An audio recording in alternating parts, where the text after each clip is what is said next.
lounging, son.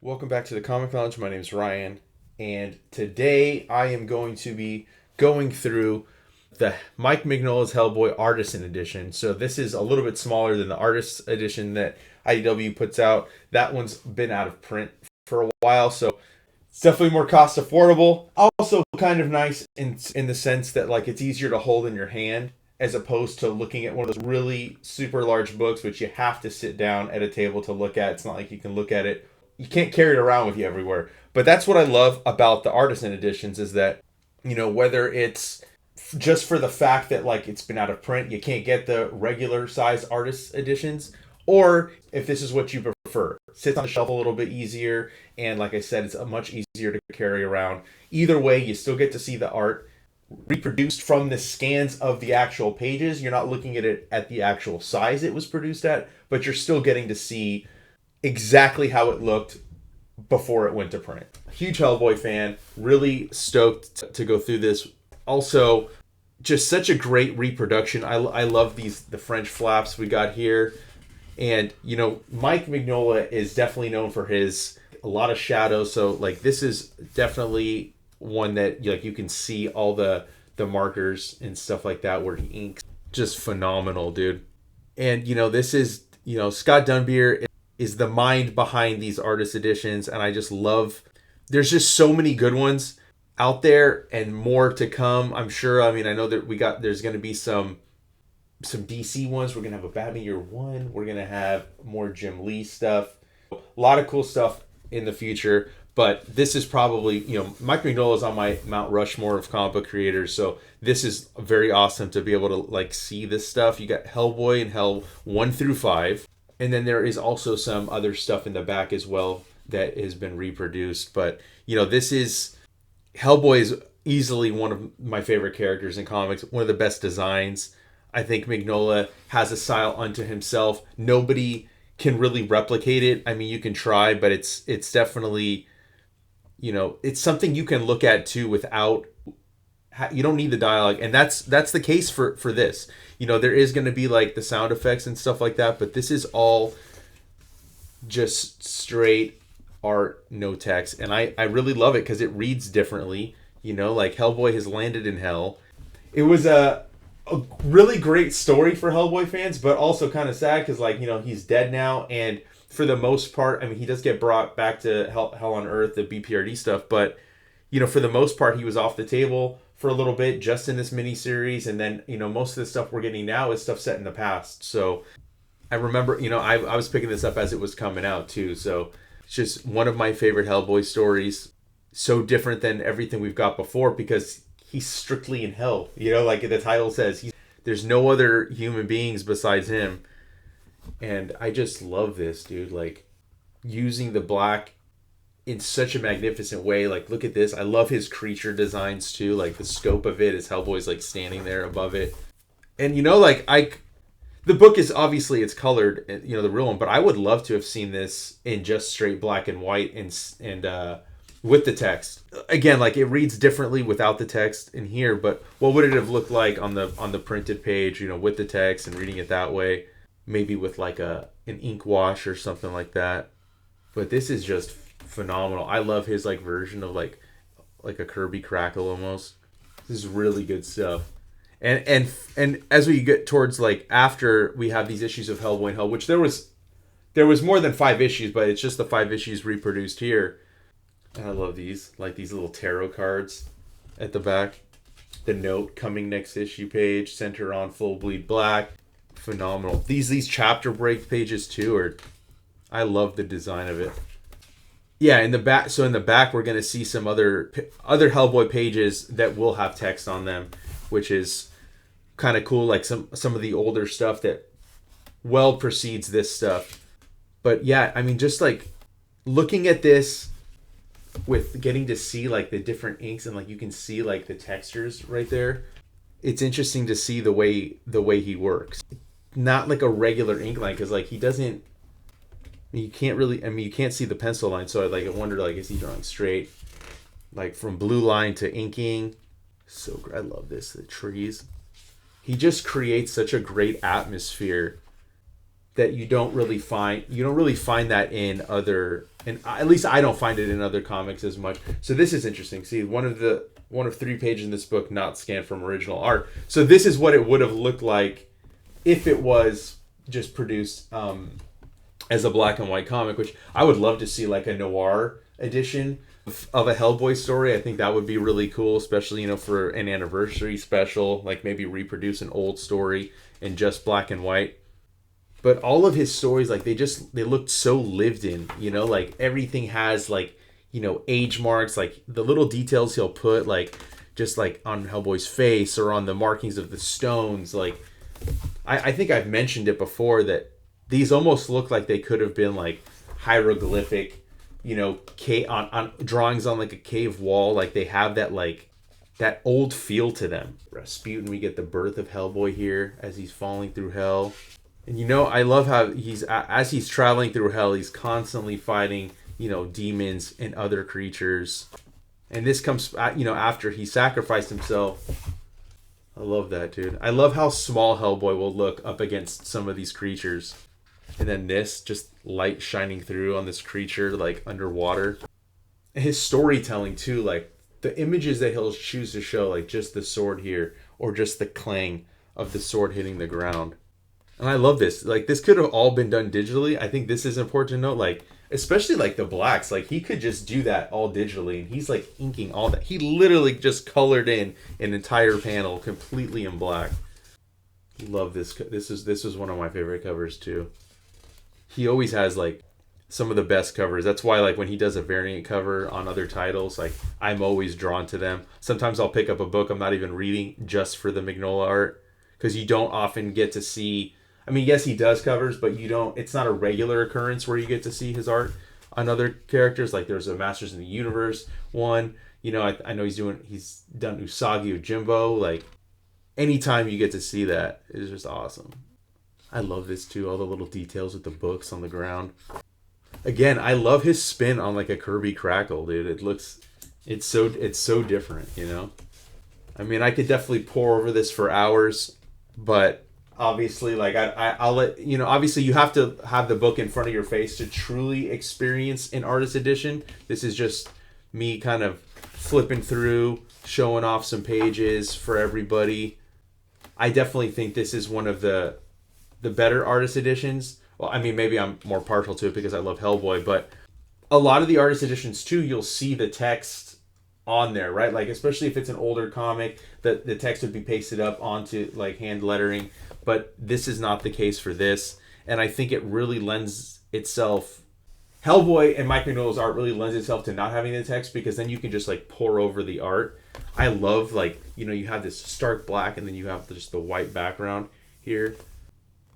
This was always one of my favorite panels. Hellboy just like sitting down in this like city, constantly communicating with, like you got this like dead spirit guy walking through. Love the branches of the trees coming through. Again, this was one of the more unique Hellboy stories, like where he's completely taken off the board. He's not on Earth, just traveling through the different levels. Hell. And you get to see Mignola just design some of the coolest fucking creatures. I mean, he's always designing cool creatures, but like I love how they, I talked about like looking aged, but like they have like this stone-like quality to them. All the creatures he creates. Love this too. So this guy he's been talking to this whole time, then you see like what he really looks like. He's a dead spirit. No, just just great stuff. This is the stuff I was talking about too. Like we got some more stories and art by him. The first 3 stories scripted and lettered by John Byrne. That's gonna have. So what we're gonna see is Mike Mignola's Hellboy in the San Diego Comic-Con Comics #2. It was the first published Hellboy story, and it was distributed at San Diego Comic-Con in '94. Then we get a story from... It was published as a mini-comic, Comics Buyer Guide 1070. We get pages 12 to 21 of Next Men #21, which is the first wide-release Hellboy story. We get The Corpse, which is published in Capital City Comics catalog, in 2-page installments over 12 months. I didn't know about that one. We get The Ghoul, or Reflections on Death and the Poetry of Worms, which was in the Dark House Book of the Dead. And we have The Troll Witch, which was also in the Dark Horse Book of the Dead. So it's crazy to see, like, you can see the difference of Mignola's art style. Like, it was, I mean, you definitely see him in it, but it's his Hellboy even looks so different than like that, right? Like, definitely his style, his art just became even more stylized as he progressed as an artist. I love seeing this stuff. This is the first time I think I've ever seen this story produced. It's very cool. I love seeing the, again, like I said, like the lettering pasted on. Pretty dope. Not as much use of like shadows and stuff and like in the background. So it's definitely a different style of Hellboy. I love this. It says, so story and art by Mike Mignola. John Byrne's script and emotional support. The world's greatest paranormal investigator coming in 1994. So we're coming up on an anniversary. Perfect time to do some really cool projects, cool stuff. I'm definitely looking forward to seeing what Dark Horse has got planned, because you know that you're not going to let an anniversary like that, 30 years, a long time, especially for a creator-owned creation. You don't always see that, the longevity of something like that. I love this too. So this is beginning to, more of the dark shadows and stuff. I love this ape with this metal hand of sticking this needle into the woman. Again, I don't think this is, in my knowledge, I feel like I haven't read this one either, which is pretty cool to be able to not only see it produced here, but produced straight from the art. And it's interesting to note that like John Byrne for the beginning was scripting Hellboy. Like it wasn't Mignola doing it. Now we get the Next Men stuff. Again, very cool. You see Hellboy just come in out of the shadows. Great double page spread. What an introduction. For most people, I would imagine this was the first introduction for Hellboy for them, unless you were at San Diego and got that promotional thing, or you got the other promotional story that we just saw. For most people, this was it. This was the beginning of Hellboy. And interesting to note that it also, none of them were in an actual Hellboy #1. It was all in other things, all in promotional stuff or in another title, which wasn't even his story, or wasn't even Mike Mignola's book. But you're definitely seeing like the progression, even from that first person. Again, just heavy black all over the page. And I wonder how people felt too. If you're reading Next Men, you're 21 issues in, and this Hellboy character comes into the mix, and then doesn't come back. He's only in this issue, but so great. I just love the characters just completely covered in shadow. You just see their silhouettes. Corpse, one of my favorite stories. I love this one. Corpse was even integrated into the first Hellboy movie that Guillermo del Toro, Ron Perlman were in. So I think that's kind of cool that we got it here. I love the way this little demon here, it's possessed a baby, and Hellboy grabs it with these tongs that it's burning because it's made of iron. So you just see the transformation from a human baby into that, and throwing into the flames. Oh, interesting. So this page was obviously either given or sold to somebody, for Craig, because he's the best. Get the Mignola signature on the bottom. That's another thing to note. For most of these artist editions too, I'd imagine when you see it where it's not scanned from the original art, that's been sold. And some of the other pages, tracking them down and getting them put together is a task in and of itself. Not just actually producing and designing the book, but just collecting the art for them. Scott Dunbeer's doing God's work when he comes up with these books. I'm telling you, man. These are just, to be able to put these projects together, has to just be so much fun getting to see these, scan them in, talk to the creators, or even talking to the people that bought the art and hearing the story behind it. Look, this page was given to Guillermo del Toro. No one deserves these pages more. Thanks doesn't cover it. Mike M. Magnus. That's the nickname that Guillermo del Toro had for Mignola. I didn't know that until I watched the Mignola documentary. By the way, if you are able to get a copy of that somehow, I highly recommend it. It was such a great documentary. So many different people coming in to do interviews, getting to, hear straight from Mike's mouth the creation of Hellboy, getting to see where he works, his drawing studio, his library of books, and where he gains inspiration from. Amazing. And it's evident, obviously, you can see kind of what inspires him through his stories and old folklore, stuff like that. But getting to hear from his mouth is another is another experience. So it's cool that Guillermo like was a part of helping get these pages scanned in. That's pretty awesome. I love how he's dragging the corpse around. Again, like you literally saw this in the movie, which makes sense of why Mignola would give these pages to Guillermo. I love this too. This character, you know, Grom will definitely makes his appearances again through, you know, later on in other Hellboy stories. So like, and then you hear like and then to read like the origin behind Grom, which takes place years after this, it's really awesome too. So and then this is the third page that's not scanned from original art, so you can just tell the difference of like even the coloring of the page. They to differentiate it, it's not stark white. I think that was an interesting choice too, design wise. So this is for Scott. These pages were given to probably Scott Alley, I would imagine, is the Scott reference here. Again, we get a little bit of a Mignola crackle, if you will. It's just so cool to see like, I know this book was Hellboy in Hell, so like we get those stories first, but I almost kind of wish we would have got these pages preceding that, so you could see the progression instead of like, you know, flip-flopping, you know, like you're looking at the stuff that's more current and then you go back. I've always loved his skulls too. I love the way he does like the big teeth. His cemetery scenes are always really cool too. I love this too, like all these like tools coming out of the suitcase. Must be your diet, you sick piece of crap. So again, much like the earlier ones, these I would imagine are hand lettered straight onto the board, not pasted up. It doesn't look like, so these got passed to the letter. But again, like as much as I love seeing it without the lettering, it's cool to be able to also read the book or the stories in this version of just seeing the original art. I especially love this, the rest in peace that's coming on the ribbon. Now we get the Troll Witch. Hellboy, have you come to kill me? Maybe. Again, just the level of detail he puts just like on the shelves, on the mantle. Creepy ass looking baby. I love the design of the Troll Witch too. Replacing that girl's head with a cow head. Just phenomenal. The creepiness of this face right here. And then we have some covers and drawings at the end, which I think that, you know, that's something else I really love about this particular one is you have stuff that's not regularly collected. You got the stuff with lettering, without lettering, and then you get some cool little pinups. We got an early Hellboy design right here from 90. This is from 93. We're going to get the design for a Hellboy shirt, which, man, I'd kill for that shirt.